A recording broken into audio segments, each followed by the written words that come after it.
पौष महिन्याच्या कृष्ण पक्षातील एकादशीच्या तारीख 6 फेब्रुवारी मंगळवार म्हणजेच षष्ठीला एकादशी आहे. या दिवशी भगवान विष्णूची आराधना करून व्रत केल्यास लोक मोक्ष प्राप्त करतात. या दिवशी पूजा केल्यानंतर षष्ठीला एकादशी व्रताची कथा अवश्य ऐकावी, तरच उपासनेचे या व्रताचे पूर्ण फळ मिळते.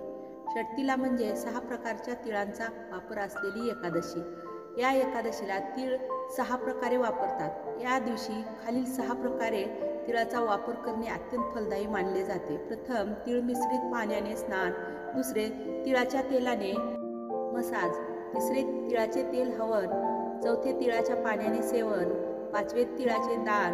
आणि 6वे, तिळापासून बनवलेल्या पदार्थाचे सेवन. या एकादशीचे व्रत करणाऱ्याला दारिद्र्य आणि दुःखापासून मुक्ती मिळते आणि स्वर्गप्राप्ती होते, असे प्राचीन ग्रंथांमध्ये सांगितले आहे. धार्मिक मान्यतेनुसार एकदा नारद मुनी भगवान विष्णूचे निवासस्थान असलेल्या वैकुंठ येथे पोचले. तेथे त्यांना भगवान विष्णूंना षष्ठीला एकादशी व्रताचे महत्त्व विचारले. नारदजींच्या विनंतीवरून भगवान विष्णूंनी सांगितले की प्राचीन काळी ब्राह्मणाची पत्नी पृथ्वीवर राहत होती. तिच्या पतीचा मृत्यू झाला होता. ती माझी प्रिय भक्त होती आणि माझी भक्ती करत होती. एकदा त्या ब्राह्मणाने महिनाभर उपास करून माझी पूजा केली.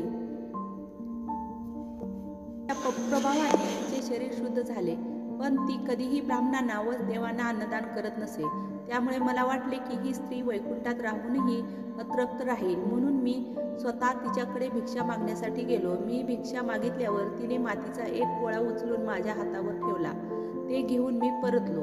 काही वेळाने ती शरीर सोडून वैकुंठात आली. येथे तिला एक झोपडी आणि आंब्याचे झाड दिसले. रिकामी झोपडी पाहून ती घाबरून माझ्याकडे आली आणि म्हणाली, मी धर्मनिष्ठ आहे, मग मला रिकामी झोपडी का मिळाली? तेव्हा मी तिला सांगितले की अन्नदान न केल्याने, मला मातीचा एक गोळा दिल्याने असे घडले. तेव्हा मी तिला सांगितले की जेव्हा देवकन्या तुला भेटायला येतील तेव्हा तू षष्ठीला एकादशीच्या व्रताचा नियम सांगितल्यावर तू तिचे दार उघड.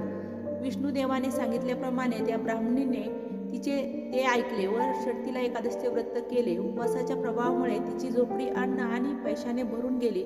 म्हणून हे नारदा, या एकादशीचे व्रत करून तीळ व अन्नदान करणाऱ्याला मुक्ती व वैभव प्राप्त होते.